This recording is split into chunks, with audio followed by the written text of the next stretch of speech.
to our show. Welcome to our show. It's a good show. Big, big shoe. It's really huge.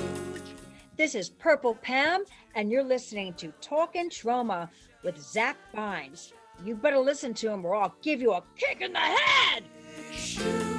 It's really huge. Welcome to the show.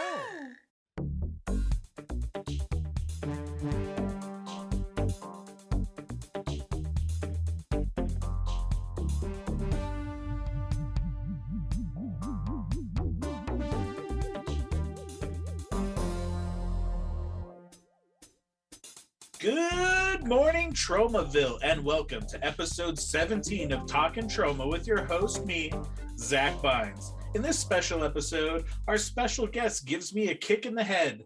She's been in over 7 different Troma movies, had her music video directed by Lloyd Kaufman. She's a musician and a hot sauce chef. Ladies and gentlemen, Purple Pam.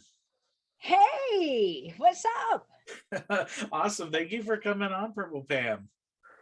That's okay. I'm just taking a little, break from Tromaville and talk to you. Well, I really appreciate you coming on. When I was coming up with the list of people on that I wanted to come on, you were definitely on there because you've been in so many different Troma projects. Like you're a staple of Tromaville. Yeah, I'm happy. I'm proud to be one. I've always wanted to be in Troma. I mean, ever since I saw the Toxic Avenger. I never and Bloodsucking Freaks, which I didn't even know that was a Troma film. I didn't even know what Troma was because when I worked at a video store, I was like, I never looked at the producers or anything. I just fast forwarded everything. And then when I auditioned for Tromeo and Juliet, I was like, because it said home of the Toxic Avenger on the Village Voice. If it didn't say that, I probably wouldn't have. That's pretty cool. So you used to work in a video store. So you saw like you said, Bloodsucking Freaks and the Toxic Avenger. Like, what were your reactions to those movies when you first saw them? Well, that's the thing. I mean, I applied for salesperson. I didn't even know what video store was. It just said, salesperson and registered cashier. So I went in there and I see VHS and Beta. And I've always been into horror movies or, scary movies, Vincent Price, stuff like that. And the most graphic one I'd ever seen was when I was like 8. It was Alfred Hitchcock Psycho. So the blood was real, that was graphic for me. So my first, we were able to take a machine home Monday through Thursday, and we got to, and because the weekends were, they had to rent them out, it was very busy on the weekends, and they would let us take out 2 movies for free a day. So my first 2 was 2000 Maniacs and Blood Feast. So I'm like, okay, this is great. I can so I watched it and I'm like, holy shit, it was so graphic, and it was sex and sex and blood and I mean nothing was cut out, and it was bad acting, which was great because I'm like, that's great. I mean, I could just like I'm a screamer. That's great. I can be in these kind of movies. So, and then the second day I brought them back, and that's when I just picked out, I mean, I'm just picking, whatever, because it was a shitload of them. So I pick out the Toxic Avenger and Bloodsucking Freaks. I picked out Toxic Avenger, and I'm like, it was funny, sex, blood, gore, everything. And then I played Bloodsucking Freaks, and that was even more funnier to me because it was, just torturing this woman, and everyone thinks they're really, it's fake, but he's really doing it. My drummer and my guitar player, who was also my boyfriend at the time, we were watching it. So I'm like, you gotta watch these movies, this is great. And me and the drummer were laughing our ass off. And my boyfriend's like, but he was like mortified. And he didn't talk to me for 2 weeks. And me and the drummer was like, whatever, fuck him.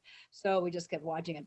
And then my brother, who it gave me a book called Animal Sin.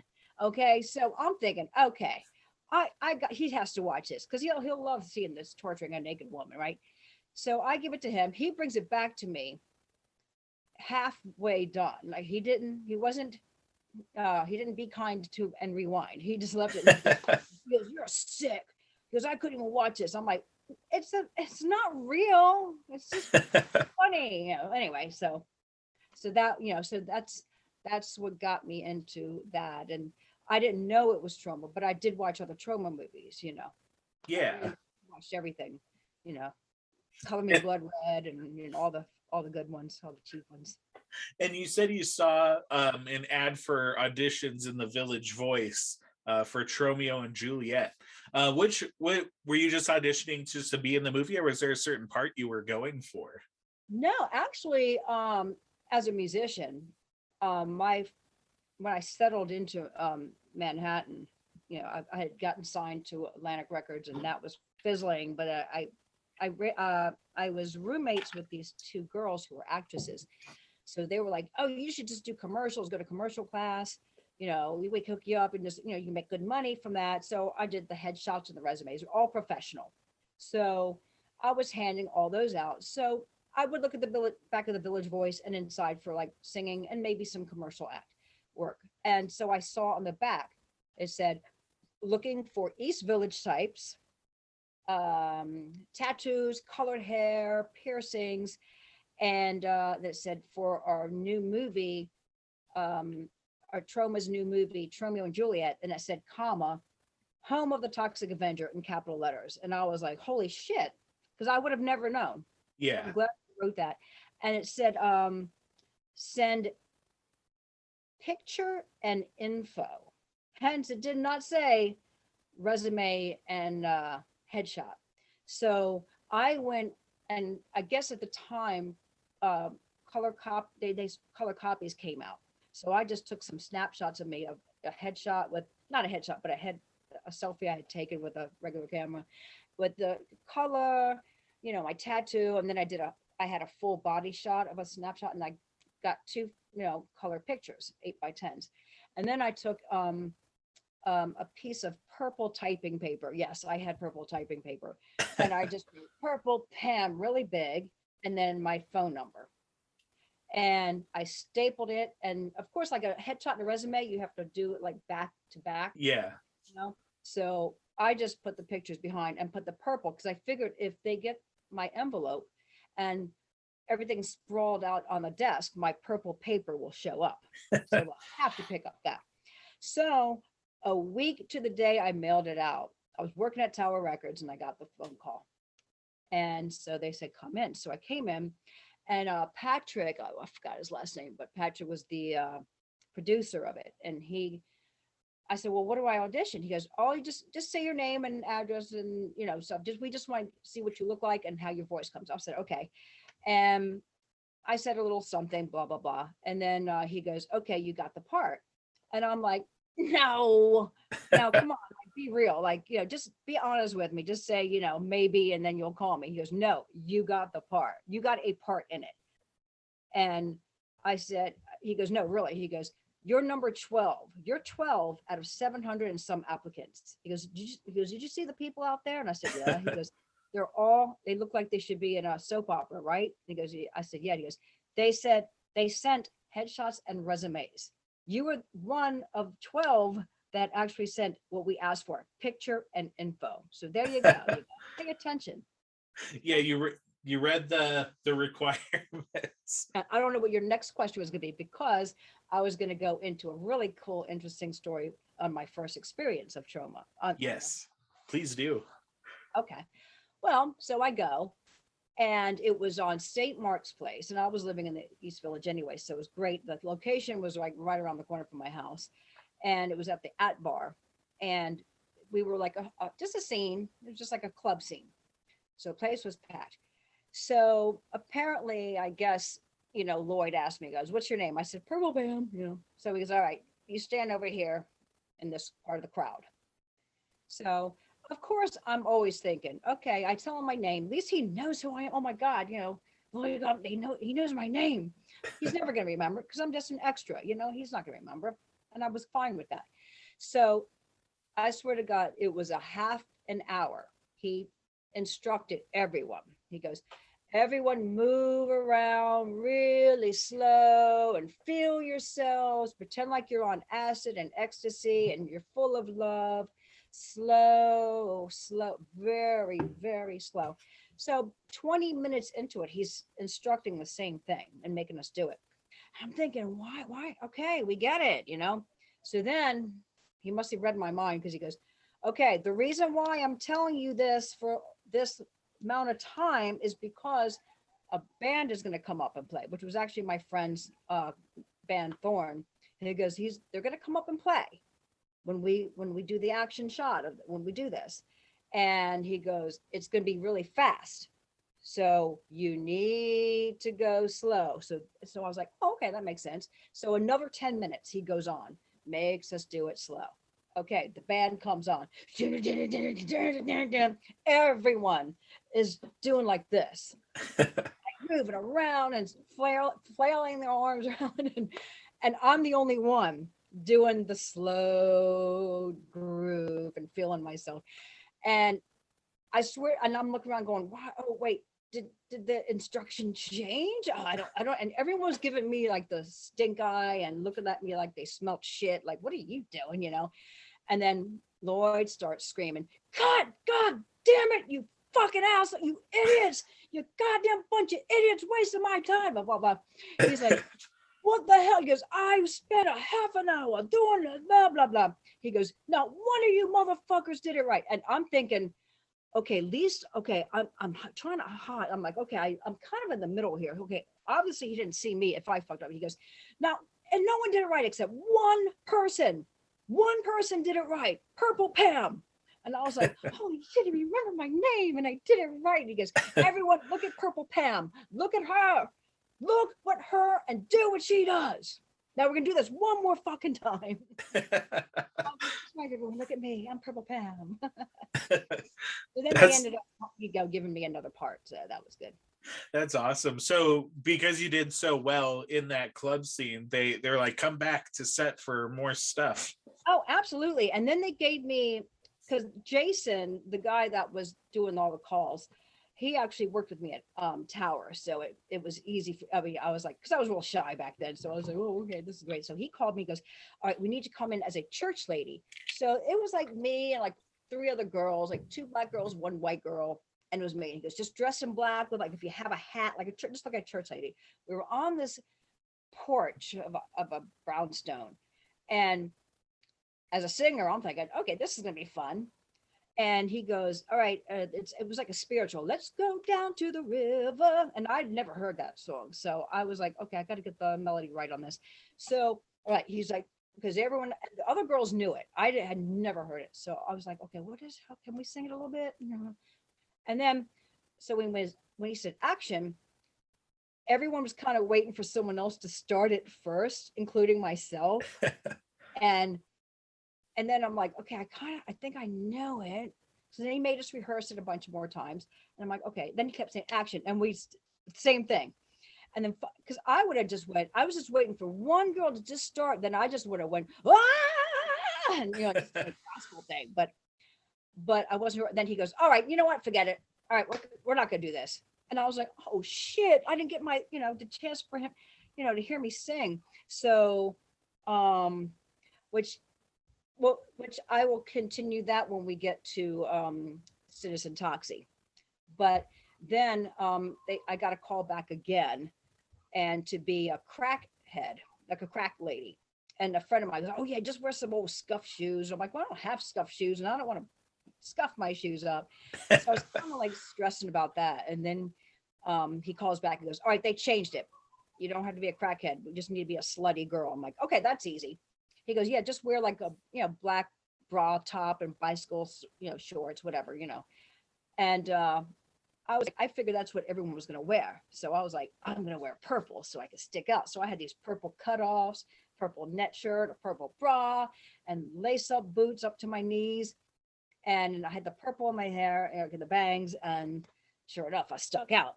Yeah. The line, just say, oh, it's another New York thing.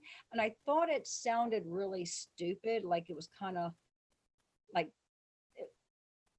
it should have been better. But then he was like, oh, that's perfect. And I'm like, well, it is a B movie. Whereas in Poultrygeist, when I was like, give me back my self-esteem, he didn't like the way I did it. And I'm like, but it's a B movie. Be bad acting. But so anyway, so I'm all over that movie. You can see it, you can see it. But you definitely show up all over Poultrygeist or Tromeo and Juliet. How much involvement did James Gunn have with you on this set? Oh, again, because I never paid attention to who the producer is and what an AD was, and you know, like a director of photography. I didn't know any of that, Yeah. but I was more involved. Like he was there, but like I said, he was just. I was more involved, like when that one character where he puts the guts back into his Yeah. mouth, or he gets so. I was more into seeing how the special effects worked because And so, I'm into that. So that's where my direction was. So I was always on the set, just soaking in how to do stuff like that and seeing how it's done and how it's going to look on film afterwards. So that was more my concern. and how much of the special effect, with like the arm rip and all that happened while you were on set? Well, that was it was always in because that's what I'm in holding. Yeah. I'm just instead of just sitting there and complaining like a lot of people do, it's I always bring something to do or just check out with the set. So I was able to because I was actually in that seat, like in that area. So I was Yeah. able to just watch and see how it was done because it was done in the scene that I was in. So it wasn't closed off to me. So I was able to, see that too in the part where I had where the car scene comes too. When Yeah. I got to see that. And I got to meet, Will Keenan was so nice because I'm like, well, I know he's the star of the show. And I'm like, I expected him to be an asshole, but he wasn't. I'm like, oh, he's like, so nice. That's awesome. Yeah, no, and you definitely steal that scene. It's another New York thing. So I love that bit in the movie. And I went to go see it. It was 4 p.m. in Times Square. And when I came out of the movie, I guess the next bunch of people were going to see it. And there was, I think, the people who had seen it before, these kids, they were like, oh, you were in the movie. So that's why it was when I was going to see the movie. And they're like, you're in the movie. So I was so excited that I didn't get cut, Yeah. when I'm waiting for the credits to see my name. And I'm looking and I didn't get a credit. So I guess that was like 94 when that came out or something like that. 96. 96. Yeah, it was 94 then when I did it because I just remember my roommate had got up for her business a computer because I didn't have a computer and I didn't know how to, and so internet started to kind of be out there. What people started having websites. So Troma got their website and I'm learning how to work her computer. She's like, you learn how to work it and teach me. So I learned how to go on there and I was like, so I did an email to Lloyd and I was like, oh, because it was stuck in my mind that I didn't get my credit. So I wrote him. I was like, dear Lloyd, hi, my name's Purple Pam. I don't know if you remember me, but I was in the movie Tromeo and Juliet, had the speaking part, blah, blah, blah. I said, but I was kind of upset that I didn't get a credit. I said, even the guy who did the farting effects got a credit. So he writes me right back and he's like, oh, of course I remember you, Purple Pam. He goes, but I'm sorry about that. He goes, everyone at Troma was usually drunk. So that's the reason. He goes, but because of that, he goes, we're doing a Toxic Avenger Part 4, which was even a more, because I would have never known about that. Yeah. Because I missed Terra Firma. I don't even know how I missed out on that. But I was gonna ask if you saw any trades for that or anything. So you just missed Terra Firma on there. I went to see the premiere of it, but I was like, how did I miss this? I don't. Was that before Citizen Toxie? But it was, yeah. So, wow, that's pretty fast for Troma because it didn't seem that far off when I wrote the email and told him that I want, and anyway, he goes, well, because of that, he goes, you will automatically have a part in Toxic Avenger Part 4. So, and he goes, and we'll put your credit from Tromeo and Juliet with your credit in this one, which they did not do, but that's okay. But so I went there, he gave me the address and the time, and Will Keenan was actually there doing whatever he was doing. Like he was ahead of everything, doing the casting, whatever. I think he was doing the casting and he remembered me and he was really sweet again. And he goes, "Oh, Purple Pam, yeah, come on in, you know." And they asked me right away. I guess they were going to have me audition for the lead because they said, "Would you have any problems dyeing your hair blonde?" And I'm like, "No, I'll do it. I don't care." And then he goes, "Okay." Then, oh, actually, it was a girl. She goes, "Would you do nudity?" I'm like, "Well, that's one thing I ain't gonna do." And they were like, "Okay, no problem. We'll find something else for you." And that's a really cool thing about Troma, because people can say what they want and talk about producers and directors and casting couches and stuff, you know. And I'll get more into that later, like when I do this, talk more about Citizen Toxie. But it's like, you know, actors, like, you know what you're getting into. Yeah. And a lot of people will complain, like, "I can't do that." And it's like, well, you know what you were getting into. Yeah. You know? If one thing can be said about Troma is they know from experience not to lie to their actors on what to expect. They're going to tell you that it's not going to be a pleasant experience on set, and it'll be a long day. Starve. Yeah. You know, there's no food. Yeah, they do tell you. And I was, so they were like, "Okay, so we'll do another part." So I actually had a little, I had a, as far as like an audition, they didn't give me anything to read. So when they said, "We'll find something else for you," and I said, "Well, do you have something?" I said, "I like a lot of blood." I said, "I want to be cut up, killed, blood squirting all over me. I love that. I can scream." And they're like, "Oh, okay." So I actually had those carpenter clamps, you know, those. Yeah. So I just put them on my, like, I was like, "Okay, la la la," and I put them on my nipples, and I was like, "Wah!" Then I went under frame and I squirted some blood on me, you know, and I was like, "Okay, that's it, I'm done." They gave me a part, so I went to Poughkeepsie. And you ended up being one of the main Diaper Mafia people in the movie. Yes. And that was supposed to be the most blood they ever had in any Troma scene. And we went there, and it was a week. Took a bus there. That's when I met Doug Sackman. He had a digital camera. He also taught me how to do photos as well, because I was still learning the computer. We went there, and so what is it, like 7 days? So they had different so with the Diaper Mafia, we were doing our thing, and I was doing the Gunn. You can see me a lot, and I'm trying to make sure, you know, of course I had my purple hair and my ribbons, and they're making sure, again, to be seen, because that's what you got to do. Yeah. You want to stick out. So I'm doing my thing, and, you know, seeing Debbie up there with the, you know, and just seeing everything. And Trent Haga, like, he was really, so when you're talking about James Gunn, I was more involved now with the people.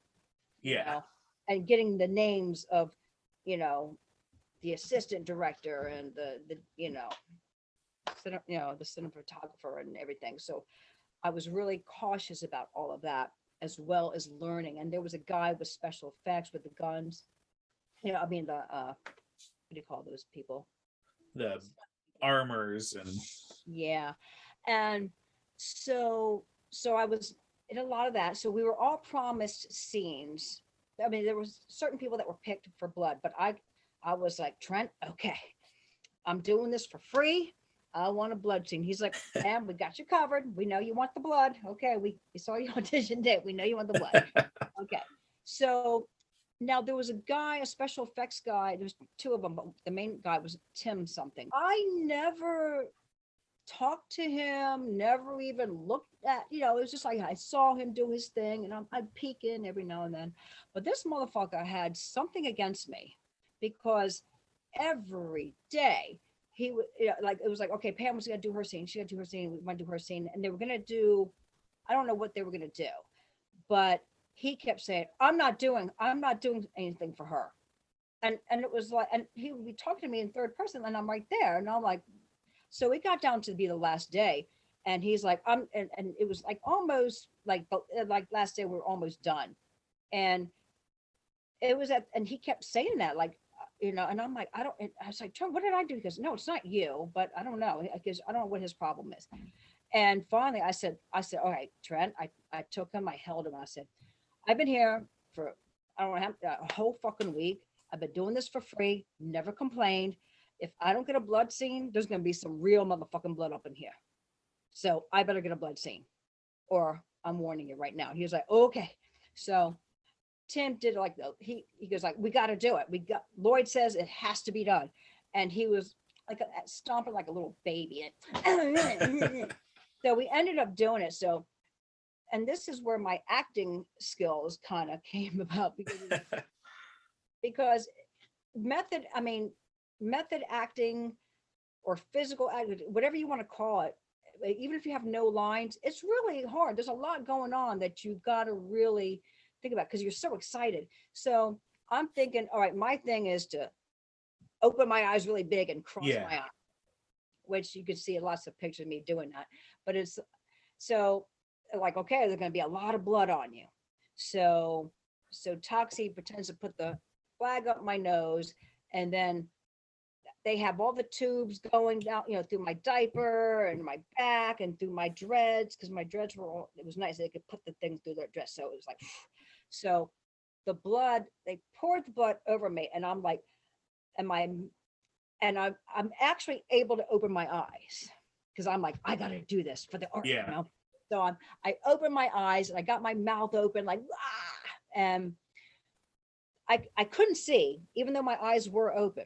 I couldn't see. So then Lloyd directs me. He's like, okay, look at Toxie. And I don't know where Toxie is.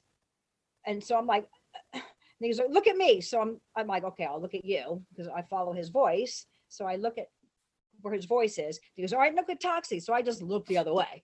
Yeah. Okay, look at me. Look at Toxie. Look at me. Look at Toxie. And then he's like, and my mouth is open. He's like, well, why aren't you screaming? It hurts. I'm like, oh yeah. I'm saying I forgot, but I did get it.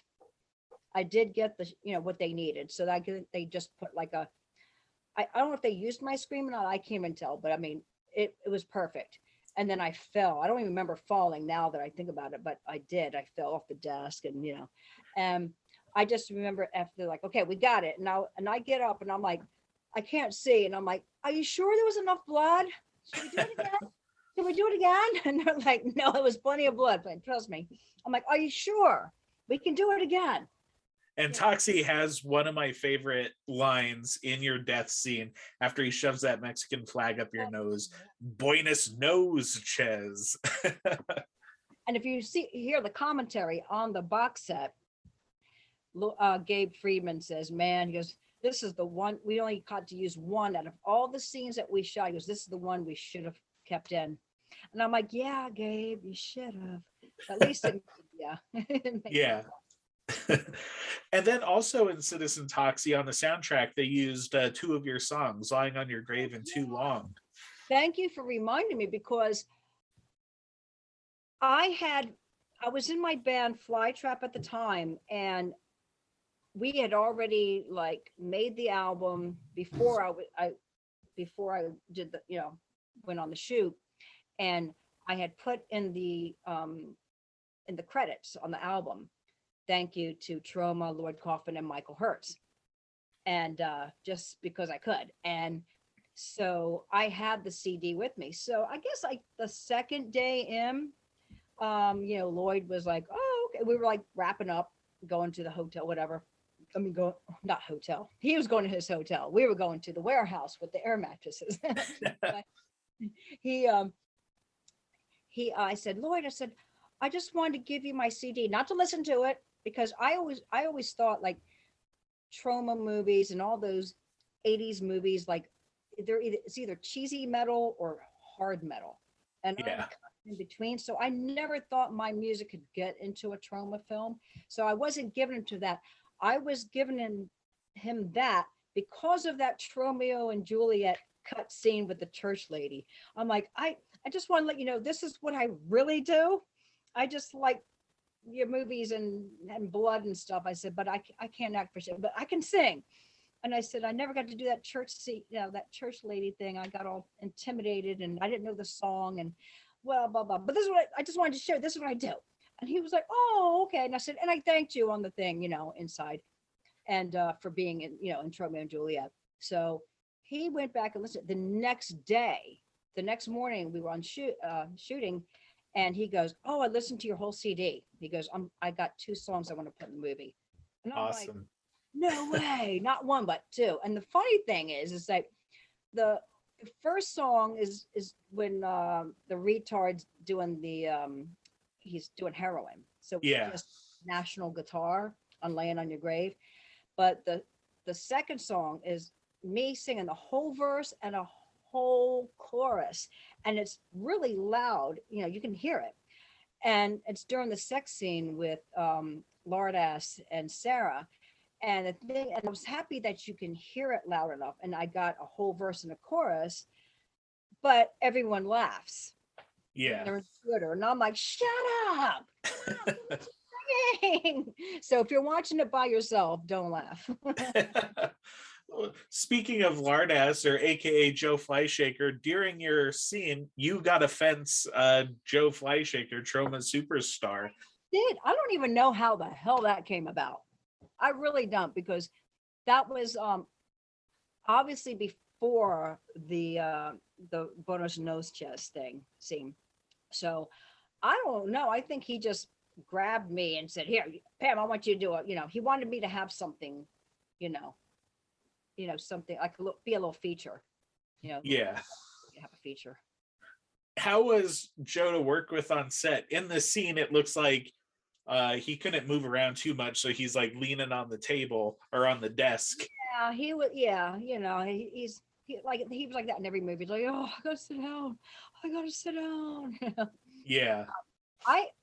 My bread was very flimsy, so I kind of had a hard time too. So when we were both, he had the ruler, so it was like his body was like a noodle and my bread was like a noodle, but it worked somehow.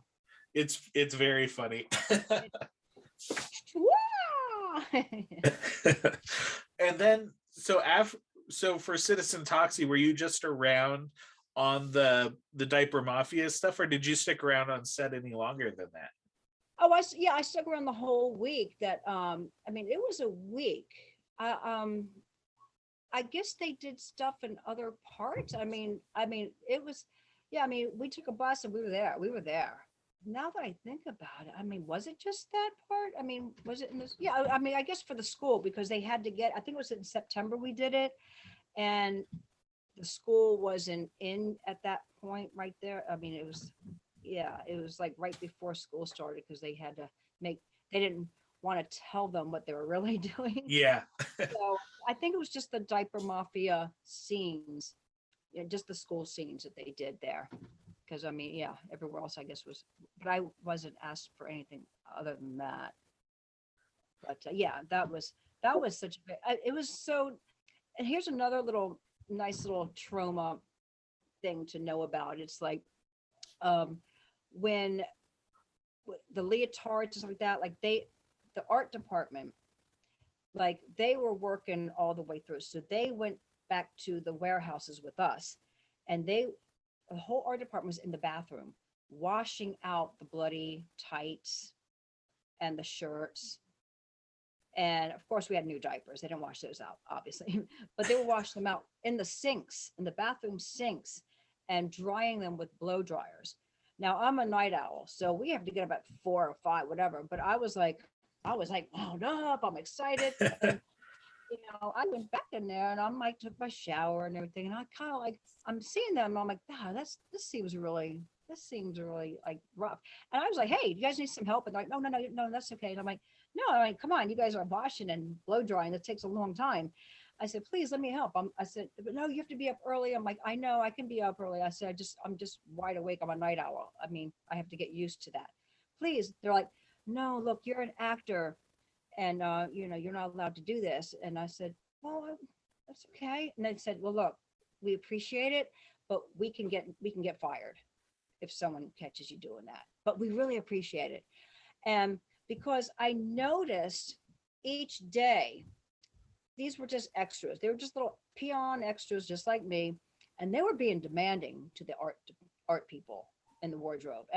Really demanding. Like, I want new tights. And just being bitchy. I'm sitting there going, wow, you're just, really, and yeah. and they were getting annoyed with them and everything. So the next morning, because I think it was like the second day I saw what they were doing, and then I asked to help them.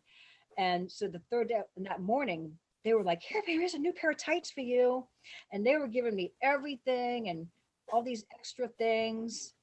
And I was like, oh, well, I can use the same tights. They're like, no, those are dirty. We'll give them to somebody else, because I was so nice, and not being demanding and stuff. So, it really pays not to, have an attitude, because there was this one actress, I forgot her name, but she was kind of big ass titties.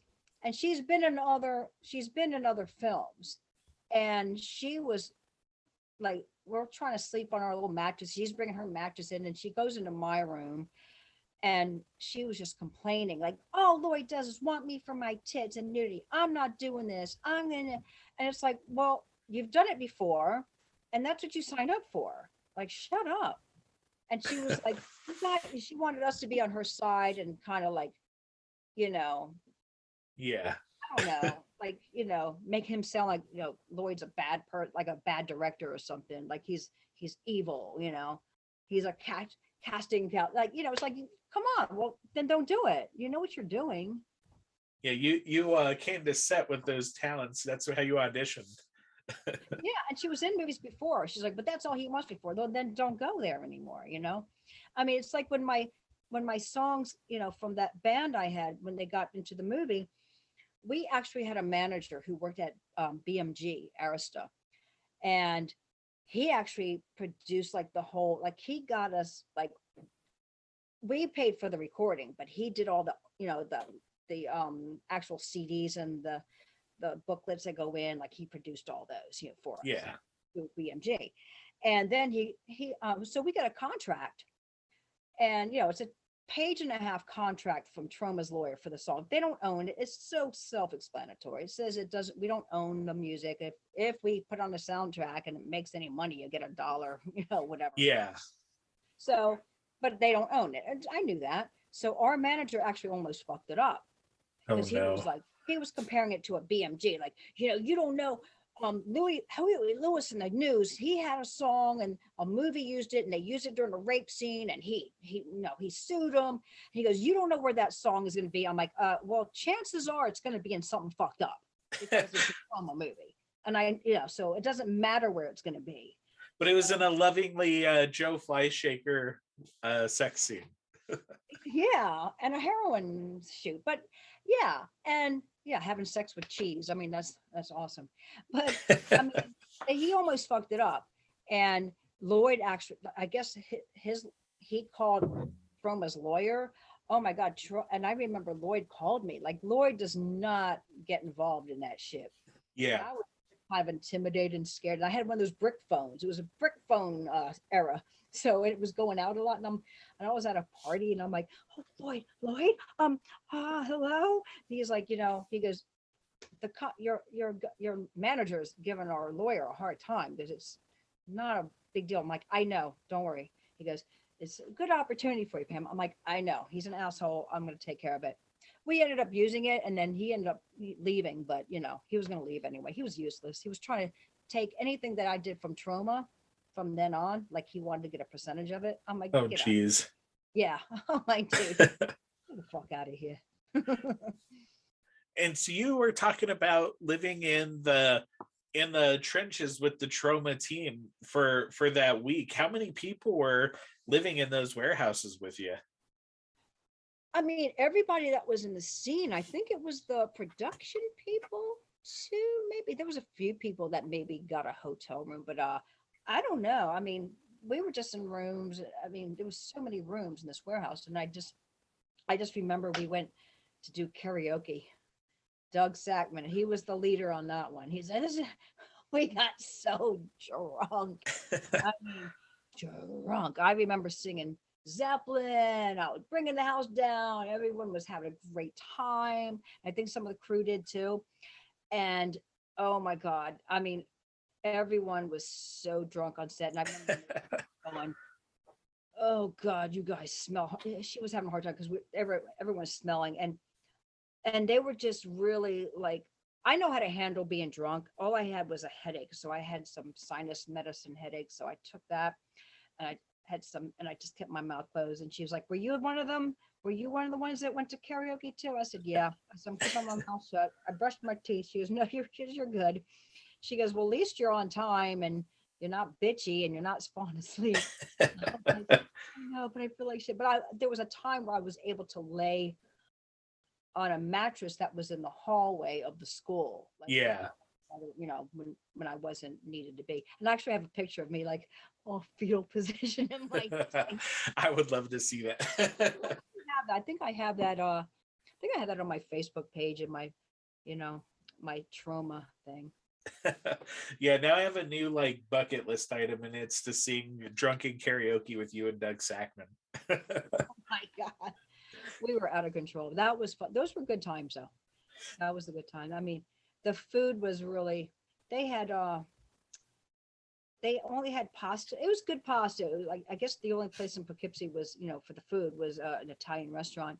But the thing was they had the people who did the craft services had to wash like the white plastic forks and knives. And when you have sauce on Oh them, no. kind of, yeah, I was like, oh, trauma, this is ghetto.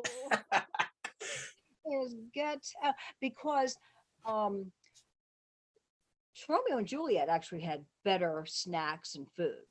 So I wasn't aware of how, but it So of all the Troma movies you've been on, what would you say was the best craft services out of like all of them? oh, it would probably be Tromeo and Juliet. But they did have just the Italian thing, but it was just the way, I guess, the utensils, you know. I mean, it wasn't bad. I mean, I'm Italian, so I don't care. I can eat pizza and pasta for the rest of my life. You know, if that was the only thing I could eat for the rest of my life, that would be fine.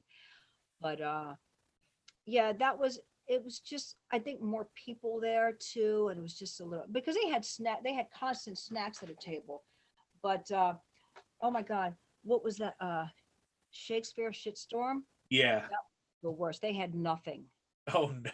They had nothing. And they said, oh, just go, there's a deli down the street. And I was like, I got beers, but I never ended up not getting to the film. But that's another story. So your next venture into Tromaville was Tales from the Crapper, and you had your infamous song in Tromaville, Kick in the Head. Yes. So I want to talk a little bit about the song first, but as a treat to the audience and to me as a fan of the music video and song, we will do a commentary for the music video. Can you tell me a little bit about the writing of the song Kick in the Head? Oh, absolutely. It was basically a song about all of my boyfriends. The same shit, different day, but I only picked 5 particular ones, which doesn't really matter if I pick 5 or 2 or 10 because they were all of them, you know. Yeah.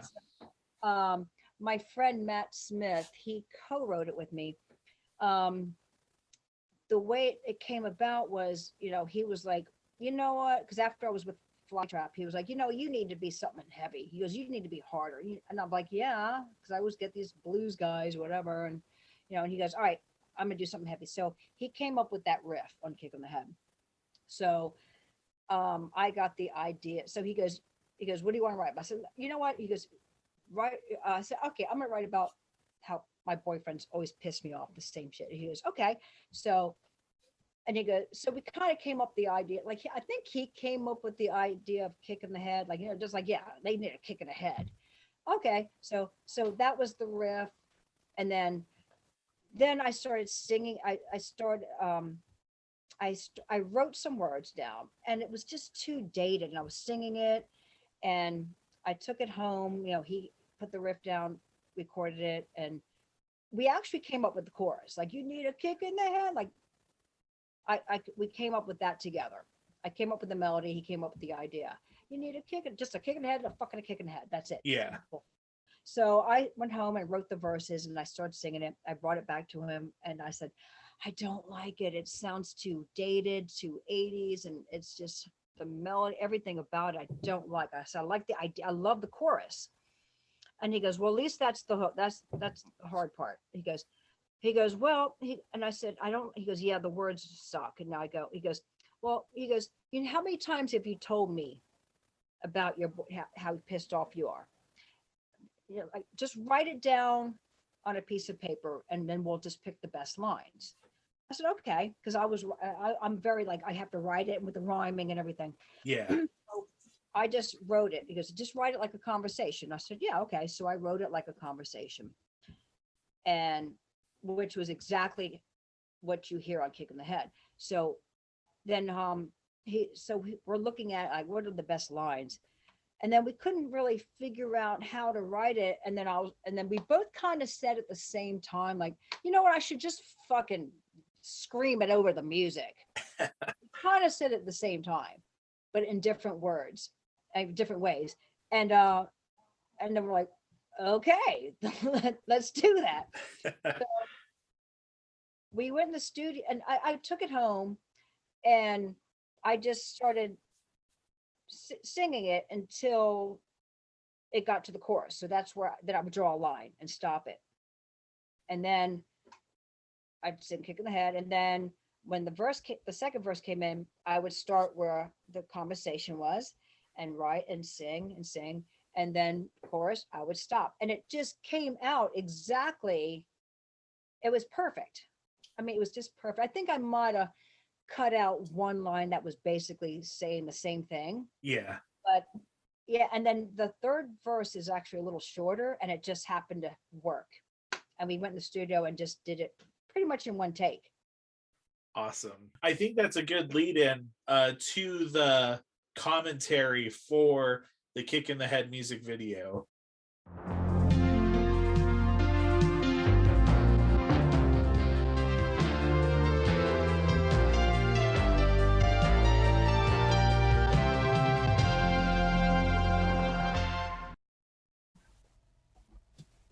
Okay, this is at my house right here. We did this later on. So we just added this at the last moment just to give it a little storyline, like a small film. That's my friend, my Mistress for Michael. He was the only one that would actually play my boyfriend. He was gay too. He played my boyfriend, and he would jerk off. And then I come in and go, "What are you doing?" And then he's like, "Oh, something." Look, and I'm like, "Ah!" And it worked out perfect because I was like, "Oh, you need a kick in the head," and I kicked him in his head. And there was no script for this. We just kind of did it. And then here we go. So,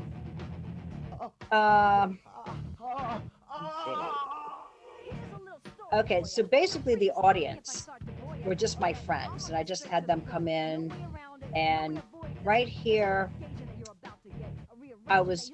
I'm not good at this. No, it's okay. Who are some of the people in the audience? Okay, these were my friends. I actually made flyers and went out to bars and said, if you receive this flyer, you have the look that I want for my video. It was my birthday a month before, so I said, I'm going to have food. You could be in the film. In my video. It's going to be free food, and it's going to be from 7 in the morning till 6 at night. You can come anytime you want. So they came in. I said, just dress crazy. And they did. Now, my 4 boyfriends here, I went out and got wigs for them because when I was talking with the GP, Brendan Flynn, he suggested, he goes like, well, you're going to have to have a dummy. Like, the best thing to do is get a love doll, like a blow-up doll. Because when you kick it, it punches. And that's a funny story, me going to the store to get a blow-up doll. So I went and got wigs for like $5. And I put them on there so that way, it would just look stupid. And that way they can put the clothes on and then really, kick them. So I kicked them, pretend like I'm kicking, which was hard because I had these heavy boots on. I mean, these platform boots were so heavy, and I didn't really take that in consideration. Yeah. Kind of like, oh. And so that was really hard to do. And this guy with the red wig, he didn't really do his blood work, and Lloyd yelled at him for so. So those people came in. There was a rotation of the people that came in the audience, which was great. and I wanted my hair whip scene, which was great. There was a part where the sound man cut out a part and it fucked up, but I managed to get through it. On here, I put his head was so skinny. Oh my God, I was trying to squeeze it, and his head was so I couldn't. It was really hard to squeeze his head and get the effect the same with the melon.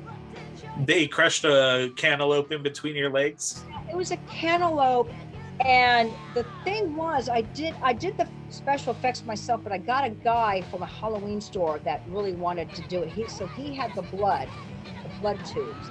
Now the blood tubes were supposed to. I wanted really crazy blood coming out, but it didn't.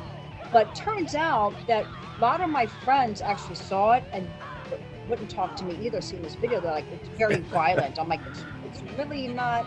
It's not real. I'm like, and I said the kicking, oh no, it wasn't the kicking. It wasn't the kicking that bothers me. It's that when you switch the head. And I'm like, well, come on, you can kick someone and really kill them. So, but realistically, you can't squish a head between your thighs unless you're the fucking Hulk, And they're like, and no, I said, so why does that bother you and nothing else? And they said, well, maybe it's because it looks real. And I was like, well, there you go. Like, I made a special effect look real.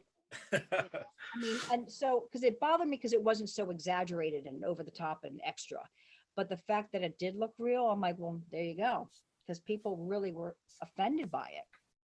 And then there was like the guitarist, like he had a one-piece skeleton suit on. Yeah. I don't know why I bought that for him, because I just figured everyone else would have a certain look. And he was skinny and he would wear it. I said, would you wear that? He goes, yeah, I would totally wear that. I don't even know why I bought that, but it was a good thing I did, because the band didn't come in and Lloyd wanted to do a scene earlier. And so I just picked a guy out in the audience and I was able to put that on him. And you can't even tell that it's two different guitar players. And he's not even a guitar player. He just played around with it, Yeah, there on the Make Your Own Damn Movie box set, there's making of the video, and it seemed like the guitar player and the drummer switched roles. Yeah. I love how the drummer John just picked up his bass drum and just put it over his head. And Lloyd loved that. He's like, oh yeah, that's great, keep doing it. And then bass player, he's humping it. They were in a band together, so those were my friends, and they were just happy to be there. So I didn't even have to pay them. They're like, just give me some blow, and I didn't give him one guy some blow. I'm like, okay, I'll give you some blow, and they got food, and they did a great job. Everyone did. The guy who played Toxie, yeah, security, because I wanted security Toxie, in the nightclub, because I had this all planned out. I planned this whole video out a year before I approached Lloyd about this. And I had this guy, Bruce, and he shows up a little late, but turns out I didn't know that he was feuding with my friend who was playing bass. Oh, no. And he just left. And I didn't know that. But he goes, tell Pam I couldn't do it. I was here, but I can't do it. And I was pissed off. I'm like, I need a security guy. This guy was Irish because he had an Irish name. He shows up and out of nowhere, I don't know who he is. He's never even heard of Toxic Avenger. But I was like, hey, can you play the Toxic Avenger, just put this mask on and the security shirt and whatever? And he did. And Lloyd just told him what to do. Yeah. And he did right. And my friend Chloe, the one who's wearing the blue one-piece bathing suit that's on the right side, she was like, oh my gosh, because he was hot. She goes, and he's hot with the mask on. I said, I know, right? And then after he did a great job, he just disappeared. I never saw him again. I don't know who he was. That girl who had the boy beater shirt on, the pink shirt. Yeah, who's like smelling her armpit. Yeah, because that's a staple in Troma films, smelling the armpits, the cheese. Like he wanted me to get the cheese, the cheese whiz, and that just happened to work. And the part was like, "What have your all over me?" So I'm like, "Oh, the cheese is like the splooge. Okay, that's great." And um, the KY jelly, like he's like, "Get KY jelly because that's part of it too," which we used in the beginning of the scene. And the thing was, is like I went everywhere, like CVS, Dwayne Reed, everywhere to look for KY jelly. Like I used to see it, I couldn't find it anywhere. So I went to um this. Oh, when Brendan told me I should go get a blow up doll for the effect, I was like, oh, okay. So I went to Sixth Avenue in New York, where they, like in the West Village, where they have like it was like this section. So, and I knew they had blow up dolls. So I went there. I said, hey, I said, hi. He was like like Arabic guy. And he's just kind of like, like all sleeves. He's looking at me like, uh-huh. I'm like, I need a blow up doll. So he picks the female. I said, no, a male one. So I said, he goes, well, which one do you want? He goes, this is the more, you want the cheap one or the expensive one? And I was like, well, what's the difference? He goes, the the cheap one doesn't have a piece and the other one does. I'm like, what do you mean a piece? He goes, a piece, like a dildo. I was like, oh, he shows me. I'm like, oh, okay. And his name was Butch, which was funny. And so I was like, oh, well, I'll take them, and I think it was like only $35 or something. I don't, and it was just like, and then he was kind of like looking at me like, I said, I'll take the one with the piece. Cause I thought that would be good for um, the jerking off part, Yeah.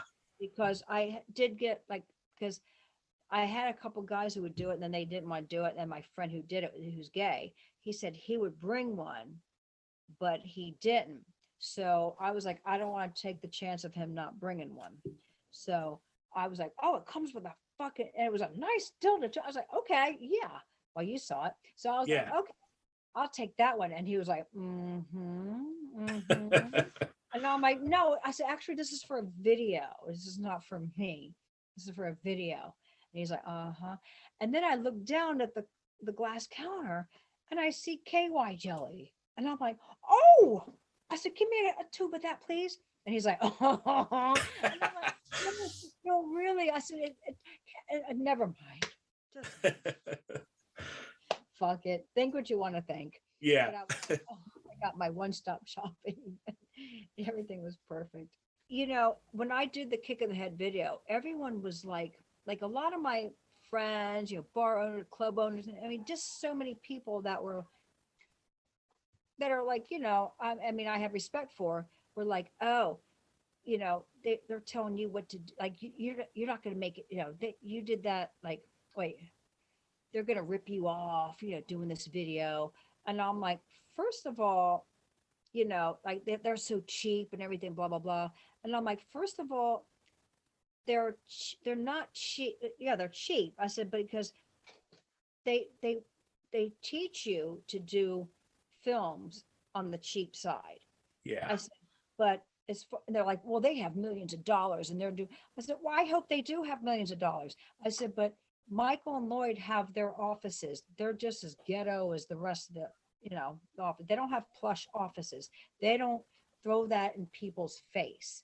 You know what I mean? Like, like, well, Rick, and I said, but that's the point. They want you to make, to do it on the, cheap, so you can make money. Yeah, you're going to make money. They want you to. And I said, and as far as that, I said, like, they're like, he didn't charge me. No, what Lloyd said to me? He goes, I'm going to direct your music video for free because you've done so much for Troma. And I was like, well, what did I do for Troma? And he goes, you worked for free. You showed up. Yeah. I'm like, okay, so that's, I mean, it is like free film school. It really is, because I tell people, like, if you want to learn about filmmaking, you go there. They're going to tell you you're not going to get paid. So that's what you do when you intern. And then they will pay you for some things, but you can quit anytime you want, but you're going to walk away with knowledge. I think I learned more at Tromaville than I did in any of my film school classes. Right. Exactly. And that's what I tell people. And I was like, and it's not like you have to give your 2 weeks notice. Well, actually you should if if you're gonna leave. But I said, it's not like you're gonna lose your tuition or anything you paid for. And I said, and you learn a lot, and you do get benefits out of it. I mean, before I did the kick in the head video, when it was all planned, it was all ready to go. And it was done on July 20th. And his book came out, Make Your Own Damn Movie. And it was on the 28th of June. And that was my birthday. So I went to the book signing and I was going to buy the book, So I go there and I was like, oh, and Lloyd's like, oh, Pam, I'm like, hey, I said, I'm so glad you're doing this, book signing. I said, I'm going to buy your book. It's my birthday too. And he goes, it's your birthday? He goes, oh, so is Patty Pie. Aw. And he goes, yeah. And I was like, oh, I'm gonna go get your book then. And I want you to sign it, when it comes time. And he goes, I'll buy you the book for your birthday. And I'm like, no, you don't have to buy. He's like, no, I want to buy you the book. He goes up to the register with a black card and he gives it to her. She's like, do you have an account with us? And he's like, he rolls his eyes. Sweetheart, he goes, well, he didn't call her sweetheart. I forgot what he called her, but he was like, I wrote the book. He goes, I'm doing a book signing here. And she's like, yeah. So he writes a book and he signs it. And I took the bus into the subway so I can read the forward. It was a whole thing about Trey Parker. And he was saying like, that whole, have you ever read that? Yeah. Like, yeah. So he's like, well, you want people to see the movie. It's not about making the money. You want people to see that. And with a Troma stamp, and that's why the Troma stamp, I'm like, my video is not going to be sitting in my closet somewhere. It's going to be on, in Troma, and especially now with the DVDs. I gotta ask. So, where was this shot? That's what I was trying to say in the beginning, but I was like, I don't know how to do this commentary so fast. It's too fast. It was actually the Parkside Lounge. Do you know where that is? I do not. It's on Houston and Attorney. And I lived 2 blocks away on East 3rd and B. So it was like literally 2 blocks.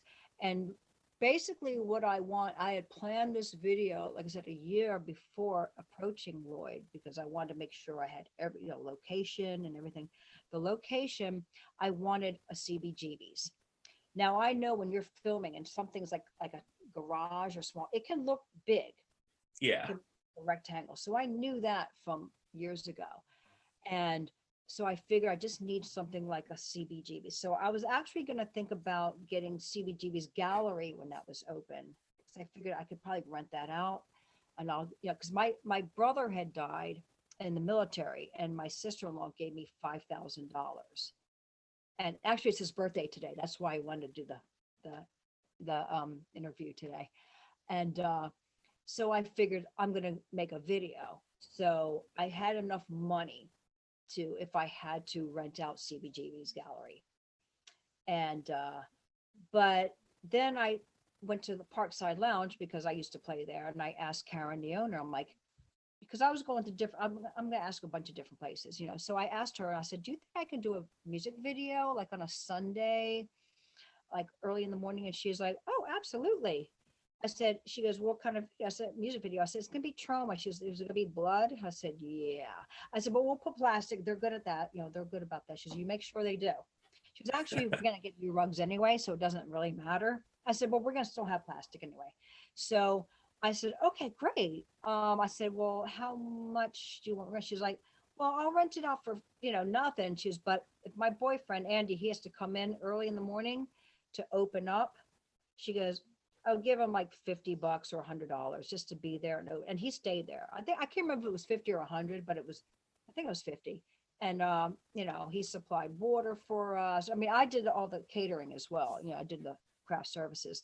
So I spent like $100 on craft services because I know how to cook shit. Yeah. And which was, so that was great. I had it for free. And what I did was, Lloyd gave me a bunch of Troma posters, which I was going to ask for anyway, but he gave them to me. He's like, here, put these up. I'm like, for the video. I'm like, oh, I was going to ask for anyway. So I collaged them to make and to look like CBGBs. And you're not going to believe how many people asked me if that was CBGBs. Musicians who have played there asked me, and just someone yesterday actually asked me if it was CBGB. I swear to God, I was like, no, it was Parkside Lounge.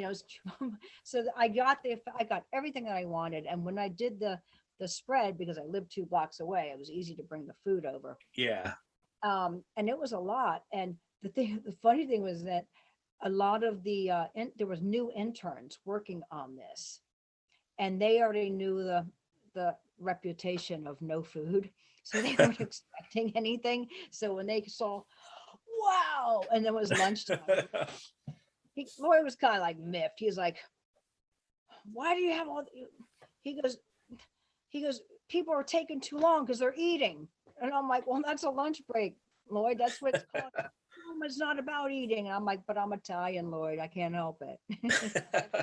I have to feed my friends and feed people, to make it, so that's why people came and showed up like all through the day. Even, I had a few strangers I gave, flyers to, and people just came dressed to kill, and, and they had food, and it was a party, and it got to be in a Troma video. So what influenced your choice to shoot on 35 millimeter?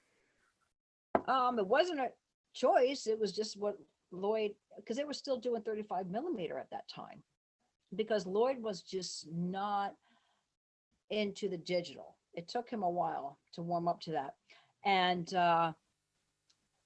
actually, I put it on videotape because they were having some kind of HorrorCon or some kind of thing that they were doing in Boston that they did every year, and they showed their movies on VHS. So that's why I got VHSs, because they hadn't turned to DVD yet.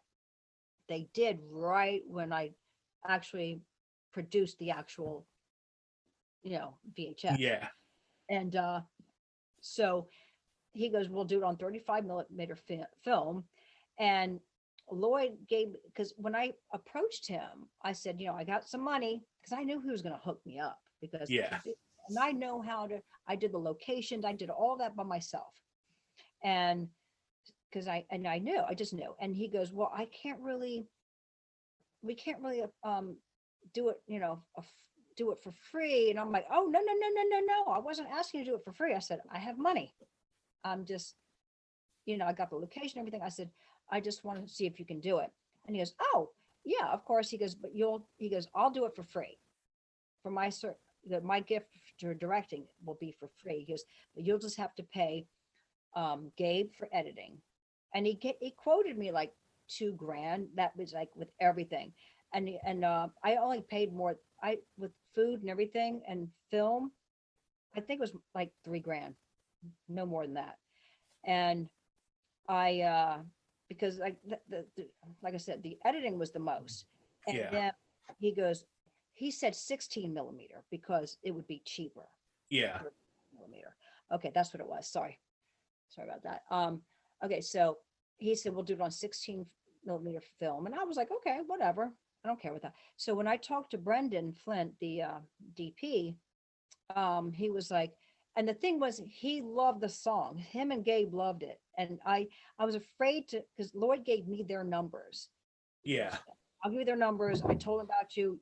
The ball's in your court, and I couldn't drop the ball. So I was afraid. I emailed him, and Brendan goes, of course I know you are, because you were the one that said you wanted more blood. He goes, so you're a Troma, you're like a Troma fan.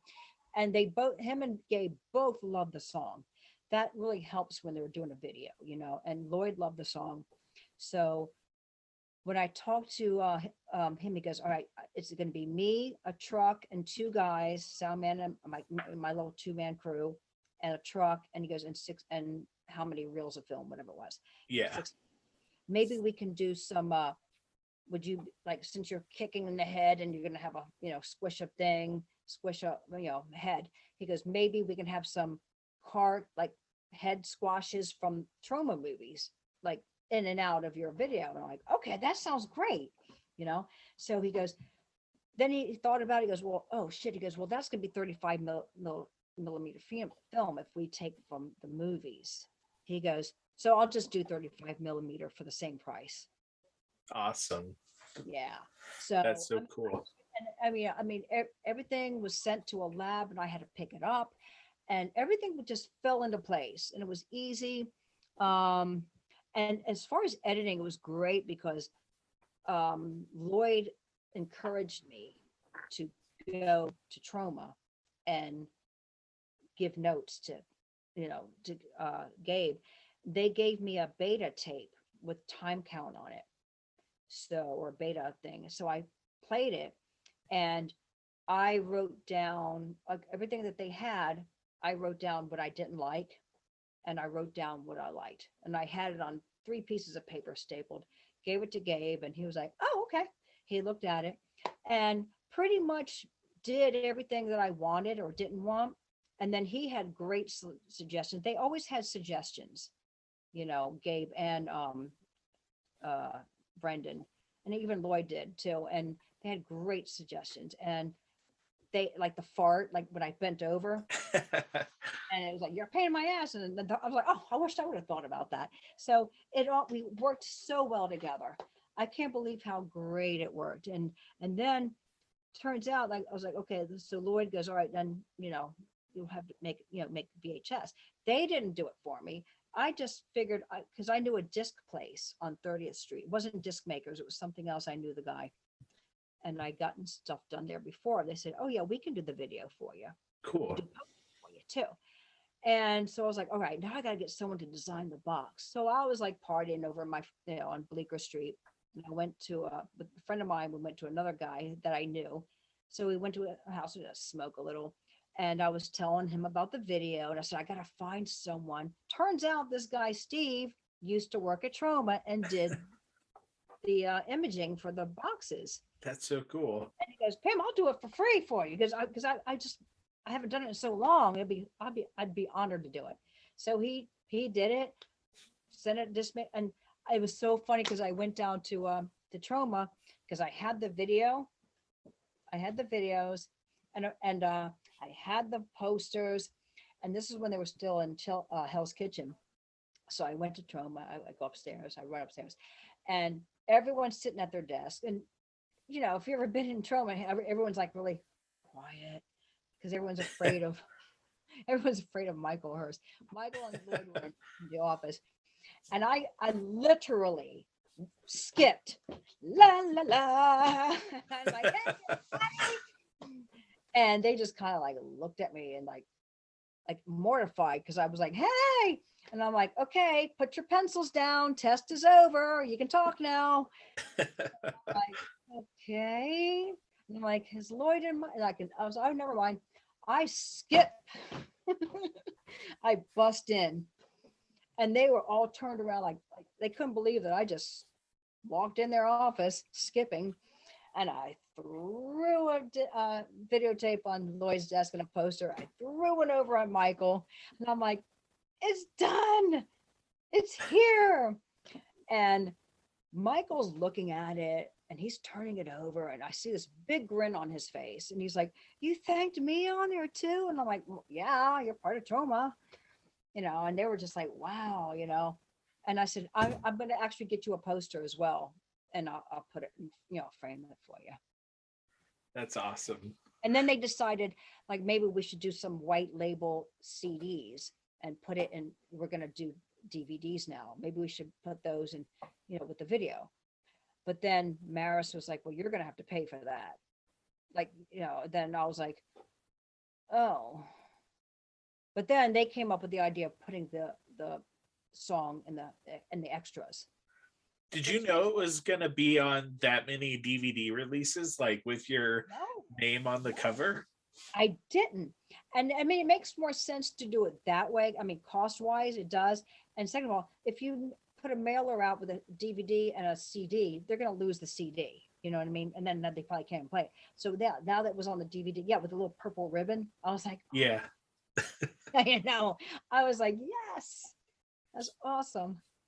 So moving on from Kick in the Head, you were in one of my friend's films, PDA Massacre, which is on the Troma Dance Volume 3 DVD. Jamie Greco. Yes, yes, yes, yes. You play, as IMDb credits you, the public masturbator. And I get my uterus ripped out. Tell me what it was like working with Jamie. I love Jamie because he was in my Kick in the Head video. Where was he? That's news to me. Where was Jamie in the Kick in the Head video? Oh, he's the one that does the best black wig on. Okay. Yes. Because he knows how to do that shit. Yeah. Actually, he was the first one. You know, this was back, you know, I'm learning, you know, my AOL, and I actually have all the printouts of all when I was casting, and I was casting through Troma somehow. I don't know how I did that, but Jamie was the first one to apply for the boyfriend. I had 5 boyfriends, you know, so he was one of them. Then he goes, "Oh, I'm a Troma person. I work in Troma, and I'm an actor and stuff like that." And that's how I met him. And I was like, "Oh, okay, so it's not a sick thing. Okay, you're into this. Okay, great." And yeah, that's how I met him. And then I was like, "Anything you want me to be in?" And he goes, "Would you want to be in a masturbator?" And I went, "Fuck yeah." One of my favorite pictures of me is sprawled out when I made sure I got a picture of that, you know. It's such a fun movie. If anybody out there listening hasn't watched it, you really need to. Jamie's one of my favorite filmmakers. Oh my God, like, because it was in Jersey City, and I just remember it was just nice, and it was good to see Debbie again, and you could see the city, and it was dark, and we had complaints. Like, and then the cops came, and we were like, "No, we're just doing it." And I think the cop was a Troma fan or something, and, you know, so then the lady, they kept getting pissed off because the cops came, and they're like, "Well, we're just going to come just to, you know, just to make, you know, make an appearance," and then we gotta, you know, but they didn't do it. It was fun doing that. And I told after we made the movie, I was like, you know, I said, I didn't even realize, I said, I actually had my uterus ripped out, literally, because I had cancer. But I thought it was like, oh, I just realized that, you know, this is cool that I got that I got my uterus in my face. And he was like, "Oh my God, I'm so." I'm like, no. I just thought of that. And that's all, you know, it's all good.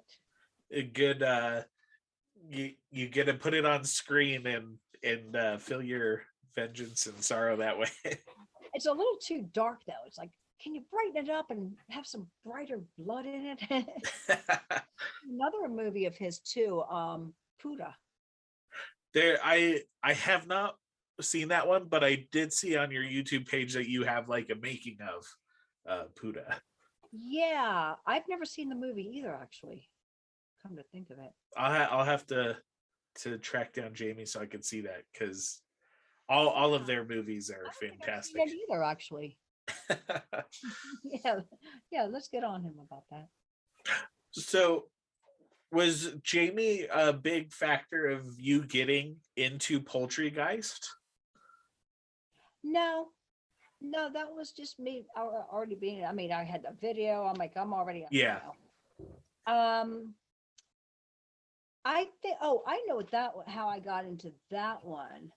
Um, I was doing this DVD at this show called Detention Lounge, and with oh God, I forgot his name. Anyway, it doesn't matter. I guess at this point, since I can't remember the name, we were doing skits. It was like a heavy metal hee haw, and there's this one scene where it was Repo Man, where he repossessed my fake tits that I didn't pay for, and a girl was supposed to do it who was flat chested, and then she didn't even make it. He didn't even know how he was going to do the special effects, but he like, "Pam, come on, can you do it?" I said, "Okay." So I had watched this commercial. It was an infomercial.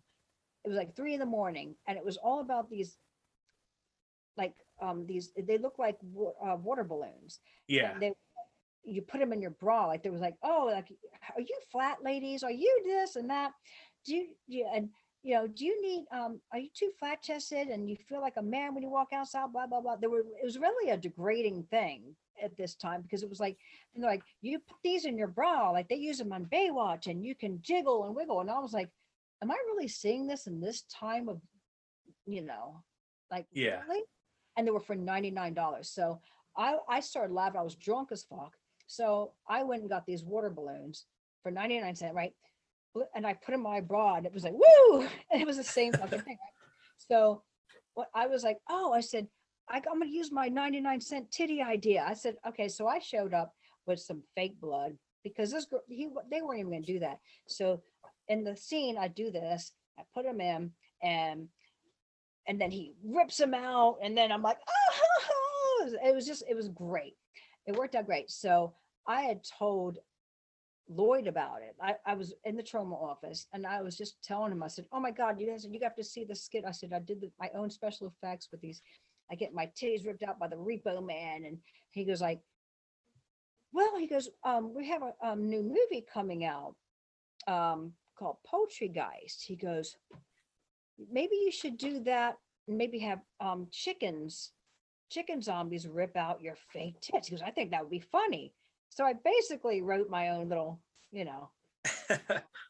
and in the detention lounge thing, I said, give me back my self-esteem. So I did that. And that was what I was telling you earlier, that they just didn't, they cut that part out. But, but they weren't water balloons. The special effects people made like some silicone thing. And so that's how I got on that. He goes, yeah, let's do that. So he said, you can write your own part, if you think of anything else for that, that'd be great. So I did that. And I had a friend that lived in Buffalo. So I was able to stay with him. I mean, and he lived like 5 minutes away. So I stayed with him for a week. And I did That's that. awesome. You didn't have to live in the abandoned church with the rest of us. Did not. I was at a really nice apartment and had breakfast and lunch. Yeah. And so when I did that, yeah, that was great.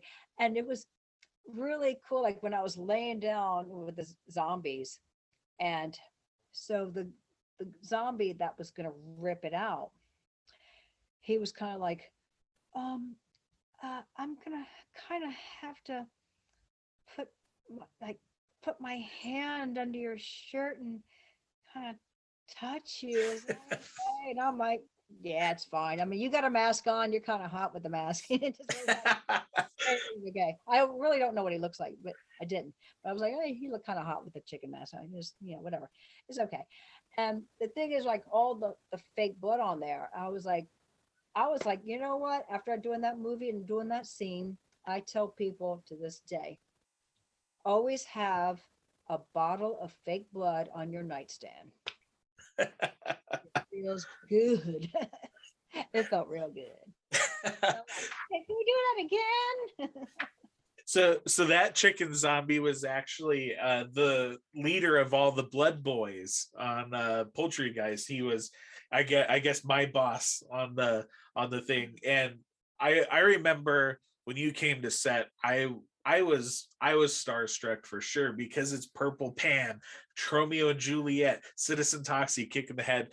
And I remember it's like, oh, this is Purple Pam's death. And then Kevin, who's the one who ripped out your boobs, was like he's from Australia. He's like, I'll get to kill Purple Pam today. And like, I was like, so lucky.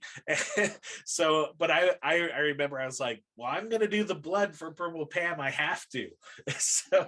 So I was super excited to spray fake blood up your shirt in that scene. Oh, wow. Okay. And you were so nice. I remember during the shoot, I asked you for your autograph. You're like, I have a sticker, from the Kick in the Head video, and you signed it for me. And I was like, yes. I was super excited to meet you on set. Yeah, I remember those. Yeah. So that was awesome. And it was such a fun scene to shoot. It was such like a crazy time, because I think like right after we shot that, it's like, all right, we have 30 more death scenes to film for this massacre scene. But that was a lot of fun. And like, you know, in all those death scenes, yours is definitely one that stands out to me of one I remember filming. Like, ah, ah. I remember to look everywhere and scream. Yeah, you know, it's like there were so many death scenes in there, and it just seemed like my scene happened so quickly, and I was sitting around just watching everything because I couldn't, you know, again, you know, you have to watch how things are being done.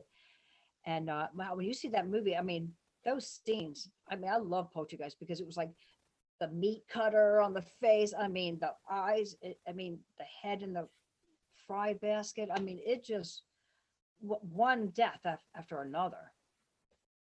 Yeah, when I was reading the script, I was like texting friends. I was like, "Oh my god, you guys, in the script it says somebody's face is going to get cut up with a deli slicer. This movie is going to be brutal." Really good. I mean, that was some good effects. it it was so much fun, and like just being a Troma fan, like living out the dream to doing special effects on a Troma movie on Purple Pam, like that was a dream come true. Oh, I know, isn't it? It's like that's how it was when I got on the Tromeo and Juliet. I'm like, wow, you know, I still have actually some the paper, I guess, like where the burgers went in that says, you know, The chicken bunker. yeah, chicken bucket. Yeah, I have some paraphernalia left, you know, from that. It was funny because like I was so excited though being in Tromeo and Juliet for the first time that I called my mom and my brothers, you know, and they were just like, whatever, whatever. And my mom, I'm like, of course she doesn't know anything about Trump. So I was like, I'm in Tromeo and Juliet. And she's like, wait, let me write that down. She wrote Tromeo and Juliet down. I'm talking 6 times I called her. What was the movie called again? After like the 6th time, I was like, Titanic. And she goes, she goes, you were in that. She goes, I have that here. I rented it. She goes, I didn't see you in that. And I'm like, yeah, mom, I was in it. So she watched again. She calls me, I didn't see you. I'm like, it's when they're underwater. You can't miss me. It's purple. I'm wearing purple. You can't miss me. I made that woman watch it 4 times. And then finally she goes, Pam, I can't watch it anymore. She goes, I had to send it back to the video store. She goes, I cannot watch Titanic. I can't watch a 4-hour movie again. I still didn't see you. I said, Mom, it's only 2 hours. It's not 4 hours. She goes, no, it's 4 hours. And I said, no, Tromeo and Juliet is only two. She goes, no, you said Titanic. I said, Mom, I said Tromeo and Juliet 6 times. I said, no, you wrote it down to this day. I mean, she's dead now, so maybe she knows, so she can hear me. I don't know. She's rented a copy now. She's like, oh, okay. Right before the car flip. Yeah, my family, it was weird. Like they just didn't, like I figured my brothers, I mean, they were married and they were kind of like, they turned off square, you know, but it was like, come on, you guys know, remember Greg, you know, Bloodsucking Freaks, that was Troma. I'm in a Troma movie. But when my brother died, I had a dream of him and he had a mop because I didn't get to say goodbye to him, and he had a mop in his hand, and I was like, what do you think? Who do you think you are, the toxic Avenger? And he just went, yeah. It was like really weird. It was like, okay, so maybe you did know, you know, but I was, yeah, it's pretty cool being in a citizen of Tromaville. Definitely is. Yeah, it's I carry that badge with more pride than anything else. Speaking as citizen in Tromaville, you were in a non-Lloyd Troma movie after Poultrygeist, Mr. Bricks, a heavy metal musical. I was? Yeah, you on IMDb it says you were the purple hooker. Right. I do remember that because I saw that probably about 6 months ago. And I was like, wait, I know that title, but was I in it or did I have music in it? I really don't know because I haven't seen that either. It's been a while. I do remember you in the film, but it's been a while since I've seen it. But it had like Tim Dax, whose like face is all tattooed out, like all blacked out pretty much. I can't remember, but would that be on Troma now? It is on Troma now. So Mr. Bricks. I will look. Okay, I have Troma now, so It's a good time for all of us to revisit Mr. Bricks. It's pretty fun. It's been a while since I've seen it, but I bought the DVD. It's a good time. But after Mr. Bricks, you are in the Return to Nukem High Volume 2, Dancing in the Bollywood Scene.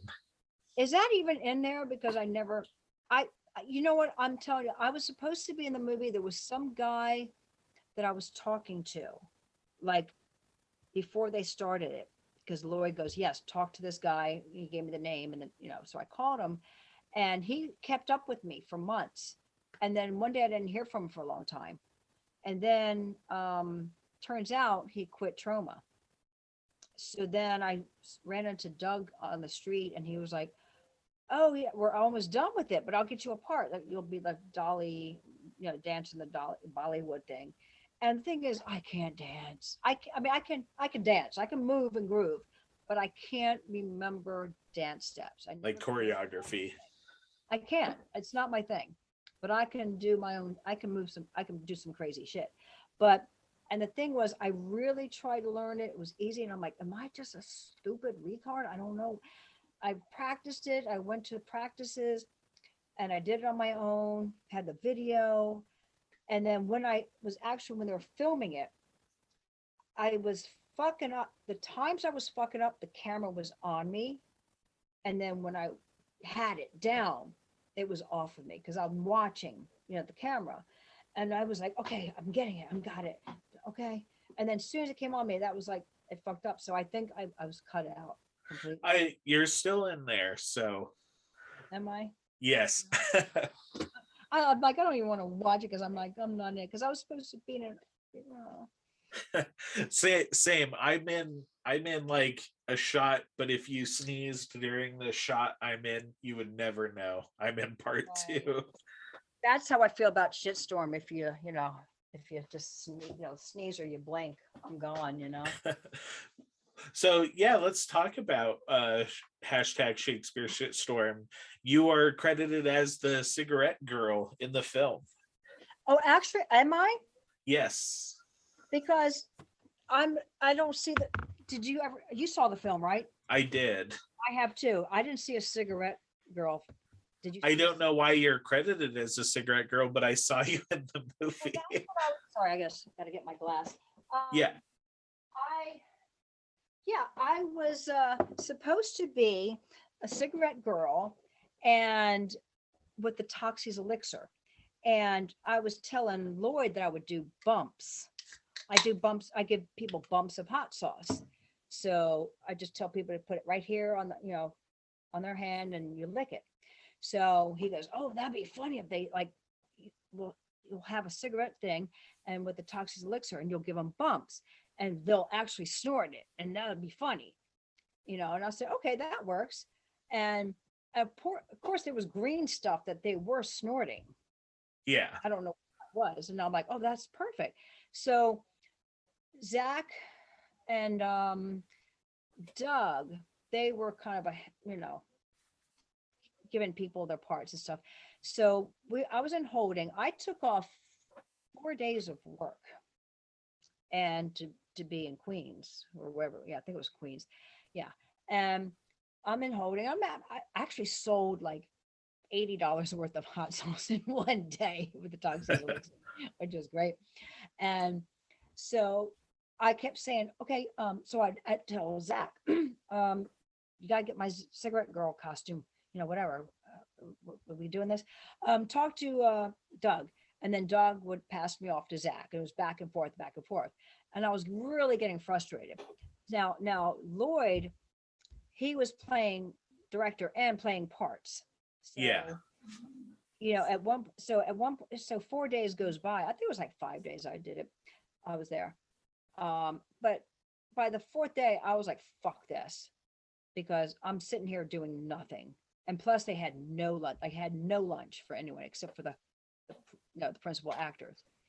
And I was like, I was going to the deli, bringing in beer. I was getting drunk. I'm getting pissed off. So finally I said, you know what? I'm out of here. So I went into the bathroom and got dressed and came out, and Lloyd was coming in, he was in drag, and he comes out, and he's like, "Oh, you're leaving, Pam?" I said, "Yeah." He goes, "Oh, did you get up, did you do your part yet?" I said, "No, I did not." I said, "I've been here for 4 fucking days, and Zack and Doug keep passing me off. And, I keep telling them, I said, but the cigarette girl, blah, blah, blah." And he goes, oh, okay, I'll make sure." He goes, "Come back tomorrow." He goes, "I will make sure." And the thing is, Lloyd would have made sure, but because he was doing he was doing too much stuff. Yeah. So I didn't expect him to. And so I went the next day and nothing. And then finally I was like, "You better fucking do it." I said, "Zack, I'll fucking punch you." You better. I said, "Because I'm not happy and you don't want to see me not happy." And I said, "And I'm drunk." So, so they did he got the cigarette case, and I did it. And I was between 2 guys. So I had the Toxie bottles weren't staying very well, but apparently there was 2 people, I get, or someone that was supposed to blow or ooze out with green shit or something. Yeah. And I think something happened. It wasn't working right. And I was supposed to just scream whatever, like, "Oh my God," whatever, which I was like, if no one's going to do a bump, that's fine. At least I have the Toxie bottles showing, and I'm in the scene. And it wasn't working. So we had to take a 20-minute break so them to fix it out. So Lloyd had 2 exits. Like, "You stand here," to the guys. He said, "Stand here, stand here." Then he made them move apart, and he made me move in front. So then it was like, "Okay, back to your spots again." So the 2 guys get in front of me, and I'm like, "No, you guys have to go." And they're like, they pushed me. How you get those, there's always those extras that want to be in front. Yeah. And always push, And they're like, "Well, we're supposed to be here." I said, "No, you were supposed to." But now he had me come in front of you guys. And they're like, "No, we're supposed to be here."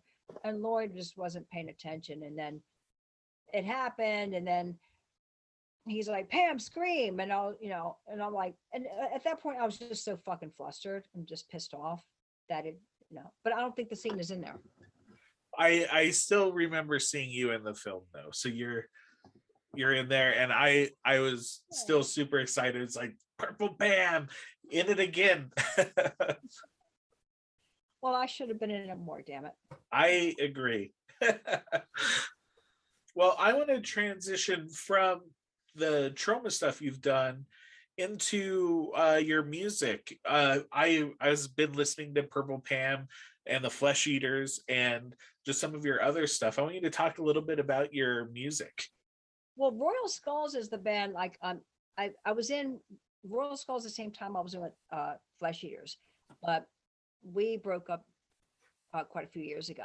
But I've been doing Royal Skulls, and I actually liked the songs better that I wrote with Royal Skulls than I did with Flesh Eaters. But Flesh Eaters live, I liked the sound of our live better. But when it comes down to the songwriting is so much better. I like with the Royal Skulls, and we're finishing up another album. We have one out called Love and Murder. That's on Bandcamp, and it's on Spotify and iTunes and all that. So it's on all the formats. Yeah. We just did 8 more songs, and I'm going to be doing the vocals in April 16th. Awesome. So yeah, well, it took us a while. We started like a year ago, and then with the pandemic and just stuff like that, and the weather and all this shit, and people had operations. Well, the last couple of years, it's hard to get any project like fully going. Yeah, well, we waited so long that we actually added 3 more songs to the album. Well, that's a good thing. Seen that movie? Because you might appreciate this. With Gina Gershon, called "Pray for Rock and Roll." Yes, that movie's awesome. Right? And that song, "Every 6 minutes someone says no." We covered that. Oh, cool. And really good. And the thing is, no one's covered it. Oh. Huh. No one. And so now with a real singer, and real music. Yeah, it's good. I can't wait. Yeah. So, and you're going in April to record some more stuff for that album? Finished just to do three more vocals and with the three songs on three vocals on three songs, and then just fix a couple other songs. It might take me 10 minutes, and then we're gonna mix it and it's gonna be out. I can't wait. That'll be fun. All on one CD as well, because we're gonna have physical CDs because people still want those. I love physical CDs. I mean, Yeah.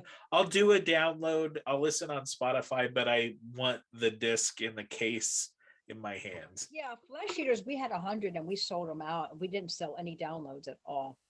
So and we didn't do any CDs for the first album, Love and Murder, but I think we're gonna do. I guess we're gonna put them all on one CD, but maybe we'll do like a record, like you put the CD, you turn it over. Oh, cool. That'd be fun. Yeah, yeah.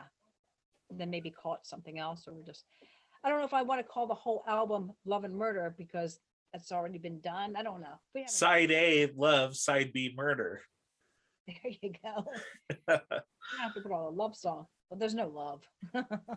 It's all love and all murder at the same time. Exactly. Side love and side murder. That's a good idea. I'm gonna think about that one.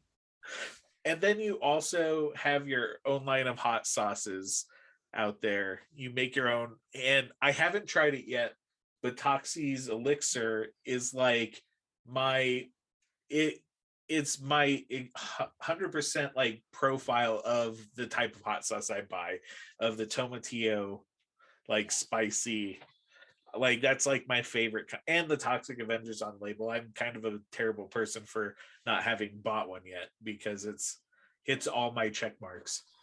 Oh, yeah, I'm not a Verde sauce fan, so I made one that I like. Because most Verde sauces are slimy and not spicy. And mine is not slimy and it's spicy.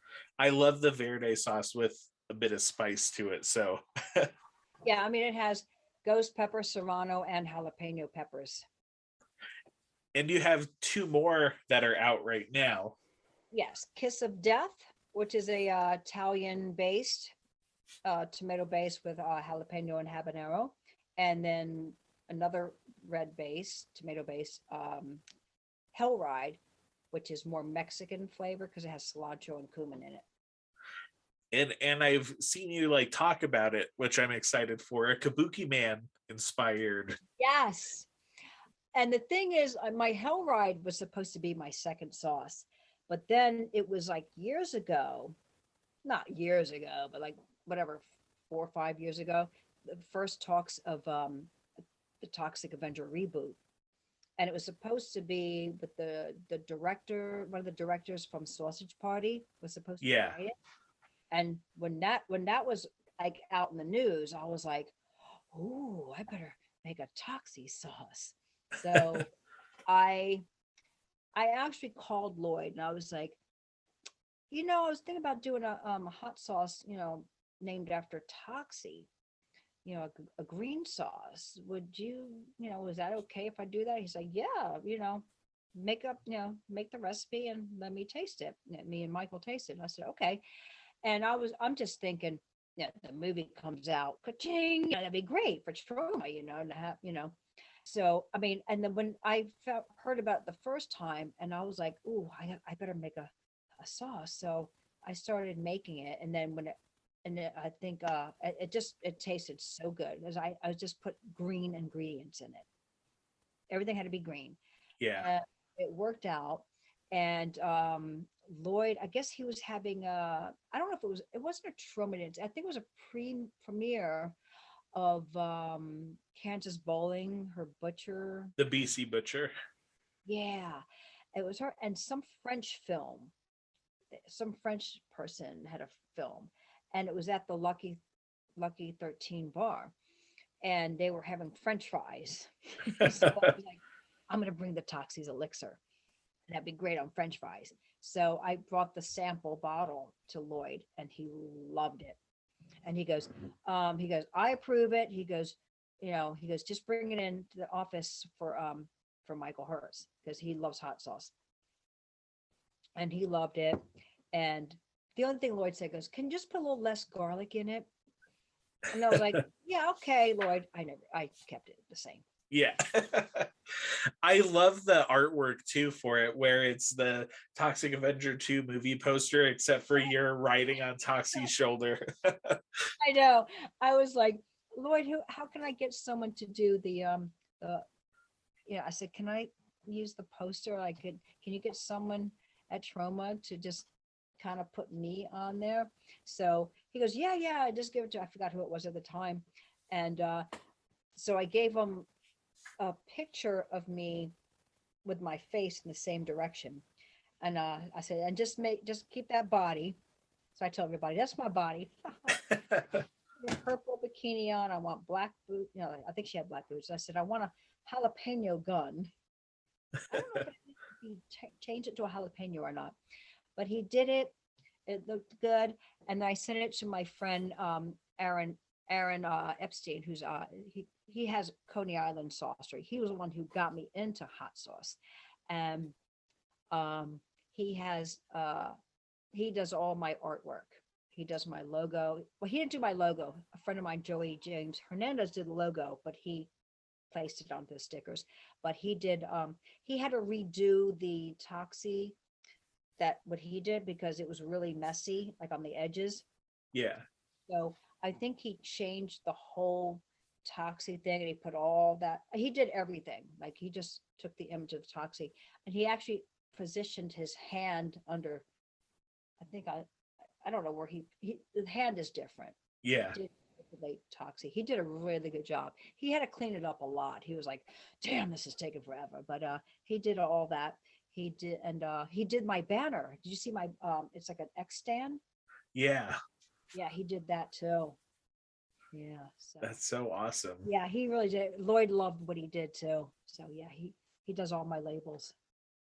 Yeah, no, I need to get some, because I love hot sauce and Toxie and Purple Pam, so it's a sin that I haven't had any yet. Yeah, so yeah, I'm gonna make a Sergeant Kabuki man.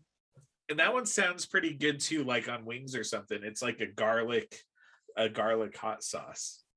Well, it was. I mean, I figure Kabuki man has to be Asian. Yeah.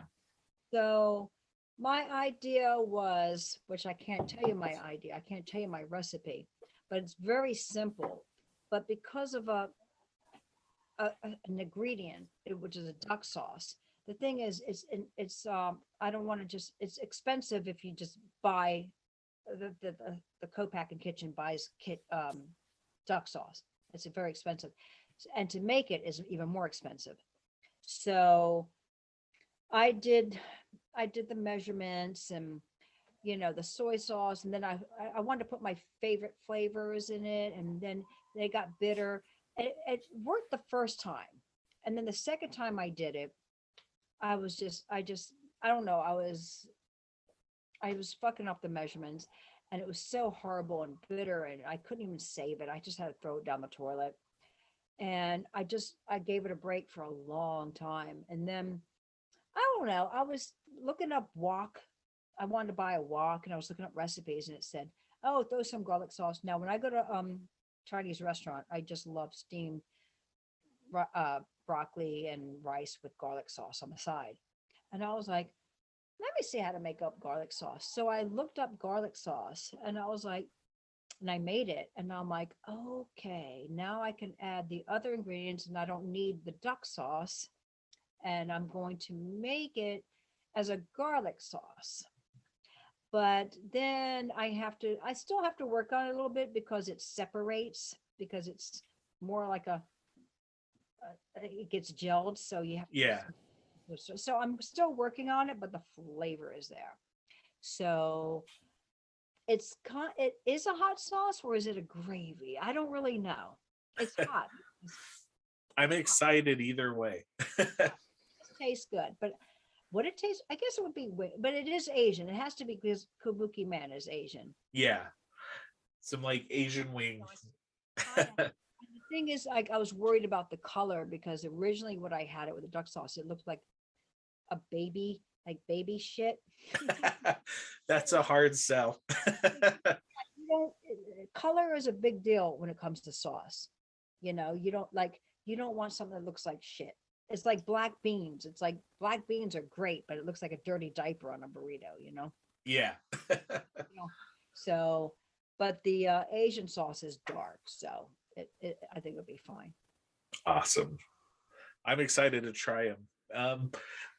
Well, I think that kind of wraps up our episode here, but where can people follow you on the social medias or buy your hot sauce or listen to your music?